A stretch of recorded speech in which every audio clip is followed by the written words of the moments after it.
तो जम्मू कश्मीर में बहुत से लोगों को जो सिंपैथाइजर्स है पाकिस्तान की, तब एक नारा दिया था, जैसे मैंने आपको बोला, रूस पे फतेह पाई है, इस पे काबुल अफगानिस्तान में फतेह पाई है, अब कश्मीर तेरी बारी है। That is what how they used to say. लेकिन ऐसा कुछ हुआ नहीं। इन गवर्नमेंट ऑफ इंडिया, मुल्क हिंदुस्तान को अब पता है हमें अपनी धरती का कैसे रक्षा करनी है। अब आप इमेजिन कीजिए, पाकिस्तान जैसा जो भी है, जैसा भी न्यूक्लियर पावर तो है ही, पाकिस्तान ने, आप उरी की इंसिडेंट ले लीजिए, आप बालाकोट की ले लीजिए, थोड़ी सी हरकतें की उन्होंने छोटी मोटी, हमारा जवाब देखा आपने, ये नया भारत है। 75,000 तालिबानी फोर्स, वो भारत पर क्या, वो जम्मू एंड कश्मीर की एक हमारी स्ट्राइक तो सारा ध्वस्त हो जाएगा उनका। तो ये तो उनको पता होनी चाहिए कि ये नया भारत है, नया भारत डरता नहीं है, घुसता ये मारता है। जय माता दी। आप देख रहे हैं द राइट न्यूज़ और मैं हूं रोहित भट्ट। जैसा कि आप सब लोग जानते हैं कि द राइट कन्वर्सेशन में आपकी मुलाकात अलग अलग शख्सियतों के साथ कराते हैं, अलग अलग मुद्दों पे बात करने। लेकिन आज का मुद्दा जो है वो बहुत ही गंभीर मुद्दा है, जिस पे नेशनल मीडिया, पूरे दुनिया की मीडिया नज़र टिकाई हुई है। वो है अफ़गानिस्तान के हालात।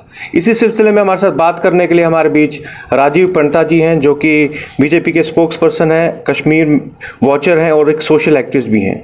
तो इस हालातों को बहुत करीबी से देख रहे हैं। आइए इनसे जानते हैं इसके बारे में। सबसे पहले आपका स्वागत है द राइट न्यूज़ में।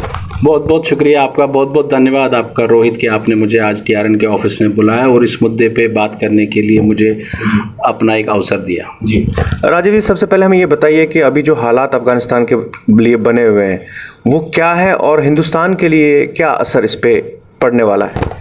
देखिए रोहित जी, सबसे पहले आपको ये जो अफगानिस्तान में हालात हो रहे हैं, तो थोड़ा सा आपको अफगानिस्तान की हिस्ट्री के बारे में जानना पड़ेगा। मैं ज़्यादा दूर नहीं जाऊंगा, 1979 से ही जाऊंगा, जब से यहाँ पे वो टर्मोइल स्टार्ट हुआ। अफगानिस्तान बेसिकली अब उनकी पॉपुलेशन है 4 करोड़, समझ लीजिए 3.5-4 करोड़। अफगानिस्तान में 34 प्रोविंसेस है। आपने नाम सुना होगा, उनकी गौरी प्रोविंस है एक, उनकी कांधार प्रोविंस है एक, उनकी काबुल है, वैसी वैसी करके उनकी 34 प्रोविंसेस है। पार्लियामेंट्री फॉर्म ऑफ गवर्नमेंट थी पहले भी वहाँ पर जो पार्लियामेंट होता था उनका, उस पे इन प्रोविंसेस को गवर्नर हैंडल करते थे। वहीं से वहाँ पे 2 नुमाइंदे आते थे जो पार्लियामेंट्री, जैसे हर किसी कंट्री में होता है, एक सेटअप होता है, वैसे उनका एक सेटअप था। 1978 में क्या होता है, सोवियत यूनियन, जो उस टाइम एक सोवियत यूनियन, जो उनकी एक अपनी यूनियन थी, सोवियत यूनियन, रशिया जिसको फिर बाद में टूट के अभी रशिया बोलते हैं, तब सोवियत यूनियन मानते। इन्होंने एक पीस एग्रीमेंट किया 1978 में। उसी पीस एग्रीमेंट के तहत 1979 में इन्होंने क्या किया, सोवियत यूनियन ने कम्युनिस्ट सरकार, आपको पता होगा चाइना में कम्युनिस्ट सरकार है, रशिया में कम्युनिस्ट सरकार है, सोवियत यूनियन ने वहाँ पर 1979 में अफगानिस्तान के ऊपर समझ लीजिए आप हमला कर दिया, वो ये मंशा करके कि हम यहाँ पर अपनी एक कम्युनिस्ट सरकार बिठाएंगे जी। अब क्या होता है उसके बाद, जब भी आप किसी कंट्री में जाते हैं और वहाँ पर उस कंट्री के ऊपर फोर्सफुली रूल करना चाहते हैं, वहाँ पर नेचुरली एक इंसर्जेंसी हो जाएगी। वहाँ के जो लोग हैं, वहाँ का जो एक सेक्ट है, वो आपके खिलाफ उठेगा। वही एक सेक्ट जिसको मुजाहिदीन उन्होंने उस टाइम नाम दिया, वही आज हक्कानी नेटवर्क बना है। वही एक सेक्ट उठा वहाँ पर, जिन्होंने इस सोवियत यूनियन के इस आक्रमण को उन्होंने उसके against they started fighting against them. अब आप सोचोगे एक छोटी सी कंट्री में मुजाहिदीन, उन्होंने इतना सब कहाँ से ला दिया कि वो रशिया को फाइट कर रहे हैं। तो यहाँ पर यूएस का रोल स्टार्ट होता है, अमेरिका का रोल देख लीजिए कि और अब क्या हुआ उनके साथ। यही अमेरिका इन्हीं मुजाहिदीनों को स्पॉन्सर करता है जी। रेगन करके उनके प्रेसिडेंट थे उस टाइम पे 80s में। ये वहाँ पर जो ये आज हक्कानी नेटवर्क है, उन्हीं के बंदों को काबुल में, यूएस में बुलाते हैं, व्हाइट हाउस में बुलाते हैं, क्योंकि उस टाइम पे कोल्ड वॉर चल रहा था। वो अलग हिस्ट्री में, आपको वो अलग हम विषय कभी डिस्कस करेंगे। तो वो यूएस उस टाइम का यूएस उन मुजाहिदों को, जो उन्होंने उसको नाम दिया था, उनको बोलता है हम आपको फंड करेंगे, आप इनके अगेंस्ट लड़ो, राइट। इन्होंने, सोवियत यूनियन ने वहाँ पे अपना एक बंदा बिठा दिया, उन्होंने अपनी एक सरकार चला दी, नजबुल्ला उसका नाम, उन्होंने बिठा दिया उसको वहाँ। अब आहिस्ता आहिस्ता इन मुजाहिदीन को, जो यूएस स्पॉन्सर्ड था, राइट, इन्होंने इनके साथ फाइट करना स्टार्ट किया। सोवियत यूनियन का जो आक्रमण था, जो उन्होंने टेक ओवर किया, उन्होंने प्रोडोमिनेंटली काबुल को उस टाइम, बट पूरा जो अफगानिस्तान है ना उसमें नहीं, क्योंकि कंट्री साइड में क्या हुआ, वहां पर ये जो अपराइजिंग स्टार्ट हो गई, यूएस का सपोर्ट मिला। इवेंचुअली इस सारे 1988 में 87-88 में यूएस ने इन मुजाहिदीनों को ही, जिन्होंने उनको एंटी मिसाइल जो होती है ना एयरक्राफ्ट को मारने के लिए, ठीक है ना, उनको वो सप्लाई कर दी। तो they started striking the Russian aircrafts from the ground, which was उस टाइम पे बहुत बड़ा था। This all was sponsored by United states. ये तो डॉक्यूमेंटेड हिस्ट्री है, इसमें कोई नहीं। Finally Mikhail Gorbachev Soviet union के प्रेसिडेंट बन के आते हैं। ही रियलाइजेस दैट 10 साल में we have not achieved much, we have lost lot of money, we have lost lot of men, और वो वहाँ पर वापस आते हैं। उस टाइम तक उनका एक स्टेट आर्मेनिया में उस टाइम अपराइजिंग हो गई थी, जो फंडामेंटल इस्लामिक वहाँ पर थे आर्मेनिया में, उन्होंने अपराइजिंग कर ली थी। एक तो अफगानिस्तान से ये निकल गए, दूसरा उनका अपना सोवियत यूनियन टूट गया। कजाकिस्तान, तुर्कमेनिस्तान, ये आपने नाम सारे सुने होंगे। देखिए अब इसमें आपने जब सिंस आप भी हमारी तरह विस्थापित जैसे मैं हूं, आपने एक नारा सुना होगा,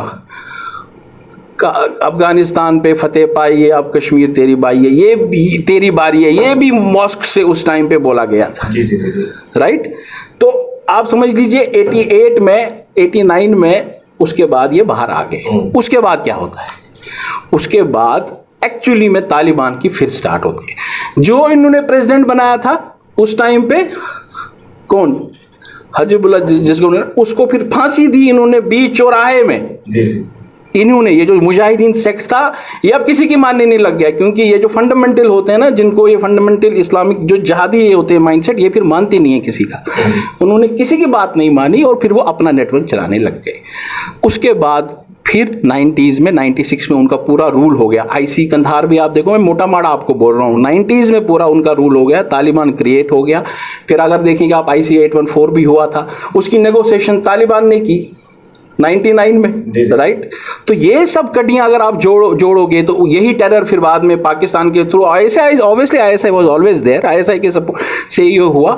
उसके बाद ये फिर JNK में भी आया, ये सारा, क्योंकि अफगानिस्तान जो सॉइल बन गई उस टाइम वो टेरर का जो ट्रेनिंग का वो डेन बन गई थी। इस सारे पूरे 90s में आप देखेंगे जो टर्माइल सारा हुआ है भारत में भी, उसमें भी एक बार बहुत बड़ा योगदान पाकिस्तान का रहा था। और थ्रू दिस ओनली, क्योंकि कश्मीर में भी अफगान के सारे जो टेररिस्ट आए थे वो अफगानिस्तान से जो आए थे, जो वहाँ के वो वॉरलॉर्ड्स थे जो वहाँ के ट्रेनिंग करके आए थे।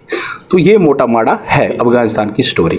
जी, एक और सवाल बनता है कि तालिबान कब इमर्ज हुआ फर्स्ट टाइम, वो एक बहुत अहम सवाल है। मैं आपको तो 90 से लेकर 96 तक, फिर आहिस्ता आहिस्ता जब उस टाइम, लेकिन मैं आपको ये बताऊं, जो सोवियत यूनियन निकला, जो आज तालिबान ने पूरा कब्जा किया है, उस टाइम पूरा कब्जा नहीं हुआ था।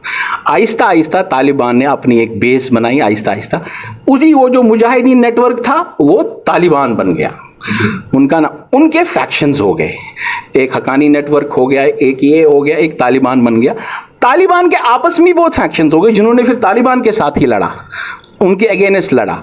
लेकिन तालिबान 90s में एस्टैब्लिश हुआ, जब उन्होंने उसको फांसी दी बीच चौराहे पे, उसके बाद से तालिबान की स्टार्ट हो गई। उसके बाद इंपॉर्टेंट ये था पीरियड तालिबान का, जब अलकायदा, ओसामा बिन लादेन, वो ऑलरेडी इनको फंड कर रहा था। He belong to a very rich family, वो वहाँ से उसको निकाला गया था, तो ओमान से उसको निकाला गया था। He belong to a very rich family, he was already funding them. उसको लगा अब ये वहाँ पे ब्रीडिंग बन, ये टेरर का वहाँ पे घर बन गया है। तो वहाँ पर 96 में अलकायदा ने भी तालिबान को ज्वाइन किया। तो तालिबान का इतना बड़ा नेटवर्क जो है ना 96 में स्टार्ट हुआ, फिर फंडिंग आई अलकायदा से भी, फिर बड़े बड़े छोटे छोटे टेरर ग्रुप्स बन गए। तो प्रिसाइसली जो 90s का पीरियड था, वो 90s का पीरियड जो था वो तालिबान प्रोमिनेंस में जो आया 96 में आया, 96 से। लेकिन 2001 में अगर आप देखेंगे, जब तक अमेरिका ने इन पे वापस अटैक किया, तब तक वहाँ पर तालिबान की ही सरकार थी। एक और सवाल जो इम्पोर्टेंट है, 2001 की डिफीट के बाद तालिबान का क्या हुआ? हाँ, ये बड़ा इंपॉर्टेंट क्वेश्चन है। देखिए क्या होता है, इधर पाकिस्तान का रोल आपको पता लगेगा क्या हुआ। 2001 में जब 9/11 हुआ, जॉर्ज W. बुश अमेरिका के प्रेसिडेंट थे, तब तक अमेरिका को ये लगता था कि ये जो जहाद है, ये जो टेरर है, ये जो मुस्लिम, ये जो फंडामेंटल इस्लामिक टेरर बोल रहे हैं, ये सारा उधर तक ही महदूद है, यहाँ वहाँ कुछ नहीं करेगा, हमारे को भी इससे कोई असर नहीं पड़ता है। हमारे साथ भी जो हुआ, एक कश्मीरी हिंदूज के साथ भी हुआ, तब भी जब हम बोलते थे यार हमारे साथ जेनोसाइड हुआ है, हमारे साथ we are a victim of terror, we are a victim of jihadi fundamentalism, उस टाइम भी किसी ने बात नहीं सुनी। लेकिन जब 2001 में 9/11 हुआ, उससे पहले भी इन्होंने कीनिया में अलकायदा ने यूएस के कौंसलेट पे हमला किया था, उससे पहले 99 में। उसके बाद 2001 में अगर आप देखिएगा तालिबान ने बामियान करके एक जगह है, उधर बुद्धा का बहुत बड़ा स्टैचू है, बुद्धा के स्टैचू को भी उन्होंने उड़ा दिया, बिकॉज उनका फंडा क्लियर था, it is only Quran and Islam which will work here, उसके बगैर हम इधर किसी और रिलीजन को पनपने नहीं देंगे। अगर आप देखोगे 80s में भी जो सोवियत यूनियन के खिलाफ जो मुजाहिदीन जिन्होंने नाम उठे थे, उनका भी यही पहले था कि हम ये अब रशिया यहाँ आ रहा है, ये क्रिश्चियनिटी यहाँ फैलाने वाले, उसके अगेंस्ट वो खड़े हुए थे, किसी और रिलीजन को हम यहाँ होने नहीं देंगे। वही हुआ 2001 में जब 9/11 हुआ, अमेरिका ने तालिबान को बोला कि भैया हमको आप ओसामा बिन लादेन दे दो, विच तालिबान रिफ्यूज्ड। उसके बाद अमेरिका ने तालिबान पे अटैक किया, अमेरिका ने वहाँ पे 2001 से लेके आज 2020 साल तक उन्होंने बाद में वहाँ सरकार भी बनाई, हामिद करज़ाई को प्रेसिडेंट भी बनाया, अशरफ गनाई को प्रेसिडेंट भी बनाया, एक छोटी मोटी सरकार भी बनाई, रिकन्स्ट्रक्शन मॉडल भी किया, नाटो फोर्सेस बन गई। लेकिन 2001 से लेके 2006 में रिसर्जेंस होगी। 2001 से 2006 का पीरियड बड़ा इंपॉर्टेंट, देखिए क्या होता है। 2001 से जो तालिबान सेक्ट था, जो पूरा एक सेक्ट था, जब अमेरिका ने अटैक किया, ये चले गए पाकिस्तान में। इमेजिन कीजिए पाकिस्तान की game, how Pakistan played. Pakistan, America ने जब 2001 पे अटैक किया अफगानिस्तान में, पाकिस्तान की धरती से ही उनका सारा कुछ वॉरफेयर चलता था। तो they were aiding Pakistan, they were giving, उस टाइम मुशर्रफ प्रेसिडेंट थे पाकिस्तान के, they were giving everything to Pakistan as a aid. Pakistan ने एक तो एड भी इस्तेमाल की। बाद में ये जो तालिबान सेक्ट एक पाकिस्तान की धरती पे चला गया, उस तालिबान सेक्ट ने वहां पर ISI ने रिफ्यूजी कैंप से छोटे छोटे बच्चों को रिक्रूट किया। तो आप इमेजिन कीजिए, इतने सारे तालिबान को एयर स्ट्राइक्स में तो इन्होंने मार दिया 2001 के बाद। तो ये सारा रिसर्जेंस जो हुआ 2000, ये कहाँ से हुआ? तो ये जो 2001 से 2006 तक चले गए सारे लोग वहाँ पर, 2006 और इस पीरियड में वहाँ ISI कैंप्स में, पाकिस्तान में जो रेफ्यूजी कैंप्स है, वहाँ से इन्होंने ट्रेनिंग ली। वहाँ पे इन्होंने बच्चों को जाके उनको माइंड वॉश किया, उनको ट्रेनिंग दी। तो फिर 2006 में फिर रिसर्जेंस हुई तालिबान की, तो उस पीरियड के बाद वो फिर आगे लड़ने इन सब से। आपको क्या लगता है कि तालिबान अभी अपने रूल को एक्सटेंड करने के लिए क्या क्या स्ट्रेटजी अपना सकते हैं, क्या कर सकते हैं वो? देखिए, अगर आप देखेंगे रूल को एक्सटेंड करने के लिए, तो रूल तो उनका अभी है ही वहाँ पर, अभी तो उनको US तो वहाँ से चला गया। रूल को एक्सटेंड करने वाली बात जो है, अभी तो वो देखा जाए तो मोटा माड़ा पूरे आगे, मैं आपको ये बोल दूं, पूरे 34 की 34 प्रोविंसेस में वो नहीं है, बट जितना भी, काबुल इज इम्पोर्टेंट, आप कैपिटल पे करते हो तो आपकी सरकार तो है। देखिए, ये तो आपको मान के चलना पड़ेगा कि कोई गुड तालिबान और बैड तालिबान है, क्योंकि जिनकी बेस इस पर स्टार्ट होती है कि हमने एक पर्टिकुलर रिलीजन, एक धर्म को, उसकी जो टीचिंग्स है उसको फैलाना है, उसकी जो ये यहाँ तक कि हमने यहाँ पर एक पर्टिकुलर फीमेल वर्ग को न पढ़ने देना है, न काम करने देना है, न जॉब करने देना है। अब आप सोचिए, उस प्रवृत्ति के लोग जब आपके सरकार में आते हैं, तो पहले तो पहली बात तालिबान ये करेगा कि सारे कंट्रीज़ के साथ, नेबरिंग कंट्रीज के साथ जो उनकी लीडरशिप है, वो चाहेगी कि वो जैसे नेबरिंग कंट्रीज हो गई, इंडिया हो गया, बाकी चाइना हो गया, बाकी चीज़ें होंगी, उनके साथ एक समन्वय बनाए। अभी तो उनका मान ही नहीं रहा है ना कोई सरकार। चाइना ने दिया है थोड़ा सा हिंट कि हम चलो उनको हेल्प करेंगे, उसके अपने रीजन से वो मैं बाद में बताऊंगा आप। पहले तो सबसे पहले तालिबान ये कोशिश करेगा कि सब बाकी कंट्रीज के साथ ये एस्टेब्लिश करे कि हम इस सरकार को मानते हैं। तो मुझे लगता है डिफिकल्ट है कि जब वो बीच चौराहे में एक जो, अगर आप देखोगे तालिबान ने कितनी किलिंग्स भी की, अगर कोई भी वहाँ पे फीमेल, कोई भी औरत वहाँ पर अगर उसने वो बुर्का नहीं पहना हो, किसी फीमेल लड़के के साथ चल रही हो, हमने देखा है, वो तो उनको बीच चौराहे पे मारते हैं। तो मुझे लगता है कि तालिबान सबसे पहले तो ये दुनिया को एक मुखौटा दिखाएगा कि हम बड़े अच्छे हैं जी, हम अच्छे बन गए हैं, जिसमें तो मुझे लगता है वो पॉसिबल नहीं है। मैंने जैसे आपको बोला, तो सबसे पहले वो परसून ने प्रेस कॉन्फ्रेंस भी एक की, आप देखोगे तो उन्होंने बोला हम सब कुछ करेंगे, लेकिन सब कुछ शरिया के अंडर होगा, जो हमारे शरीयत लॉ है उसके अंडर होगा। तो अब आप खुद बताइए, जब एक पूरी एक सरकार जिसको ये बनाई गई है, एक टेरर की सरकार मैं मानता हूँ इसको, तालिबान की सरकार जो बनी है वहाँ पर, जब उनका मेन बेसिस ही फंडामेंटलिज्म है, तो फिर वो कैसे, आप खुद जो उनका एक्सपेंशन होना तो बड़ा ही डिफिकल्ट है। अभी जो हालात बने हुए हैं आप, लेकिन उन हालातों में आप देख सकते हैं कि पाकिस्तान समर्थन में आया है, पाकिस्तान ने खुल के बोला है तालिबान के लिए। तो क्या पाकिस्तान ये भूल गया है कि कुछ मिलिटेंट ग्रुप्स हैं जो पाकिस्तान में तालिबान के एक्टिव हैं और उनका बहुत नुकसान भी कर रहे हैं? देखिए मेरी बात सुनिए, पाकिस्तान के लिए अफगानिस्तान वॉर एक कमाई का जरिया था पिछले 2001 से, अगर आप समझिए जब से अमेरिका है, क्योंकि एक ह्यूज फंडिंग, जैसे मैं आपको बोल रहा था, वो ह्यूज फंडिंग थ्रू पाकिस्तान ही आ रही थी, राइट। पाकिस्तान से होती हुई वो फंडिंग फिर वो वहाँ पर उसी में लगाते थे। जैसे अमेरिका जो भी राउट करता था तो पाकिस्तानी करता। पाकिस्तान ने क्या किया, एक तो अमेरिका से पैसा भी लिया, राइट, इनके अगेंस्ट छोटी मोटी कार्रवाई भी जो करनी थी कर रही, लेकिन इनके ही बंदूकों को अपने उधर लाया, राइट। लेकिन अब पाकिस्तान को ये समझ नहीं आ रहा है कि इनको इसका कितना खामियाजा भरना पड़ेगा। देखिए पाकिस्तान तो कन्फर्म्ड है, हम सबको पता है, भारत जानता है कि इन्होंने ये टेरर का डैन खुद भी बन चुके हैं। वहाँ का जो प्राइम मिनिस्टर है वो तो एक मेयर होता है, सिंपली मेयर ऑफ लाहौर समझ लीजिए, मेयर ऑफ कराची समझ लीजिए, उसका आर्मी के ऊपर कोई कंट्रोल नहीं होता है। वहाँ की सारी जो पॉलिटिक्स है, सारी जो डिसीजन है, देखा जाए तो आर्मी ही लेती है। इसी आर्मी के एक पार्ट ने, ISI के पार्ट ने इनको वहाँ पर पाला है, लेकिन इनको ये नहीं पता है वहाँ पर एक ग्रुप खड़ा हो गया है, तहरीक तालिबान। तहरीक तालिबान पाकिस्तान में, अभी आप देखेंगे कुछ दिन पहले महाराजा रंजीत सिंह की उन्होंने वो जो वहाँ पर उनकी मूर्ति थी वो तोड़ दी, ठीक है, वो तहरीक तालिबान ने करवाया। उसके बाद अभी आप देखोगे एक वहाँ पे बच्ची वीडियो बना रही थी टिकटॉक पे, तो उस पर सारे एकदम से 400-500 लोग पड़ गए थे। उसकी मॉडेस्टी को they were trying to play with her modesty, उसके बिल्कुल आप देख लीजिए, वो वीडियो भी है। तो वो सब चीज़ें अभी स्टार्ट होने लगी, पहले से ही स्टार्ट हो गई थी। पाकिस्तान को ये समझ नहीं आ रहा है कि तहरीक तालिबान, मुझे तो लगता है तालिबान के बाद अब पाकिस्तान को तालिबान टेक ओवर करेगा, आप देख लीजिए विद सम टाइम। तो पाकिस्तान को इसमें खुश होने की कोई ज़रूरत नहीं है, मुझे लगता है इसका सबसे बड़ा शिकार पाकिस्तान ही होने वाला है, नेक्स्ट कंट्री। जी बिल्कुल आपने सही बोला कि बहुत चांसेस हैं कि पाकिस्तान ही इसका विक्टिम बन जाए। कहते हैं ना कि जो जिसके लिए खड्डा खोदता है उसी में गिर जाता है, और वो ये एग्जाम्पल है। ये बताइए कि जैसे आप देख सकते हैं कि अभी चाइना, आपने चाइना का जिक्र किया अभी, तो चाइना क्यों इतना उतावला हो रहा है तालिबान को सपोर्ट करने में? बिल्कुल, ये बड़ी सही है, बड़ा सही सवाल पूछा आपने रोहित जी। देखिए अंडरस्टैंड कीजिए चाइना की पॉलिसी।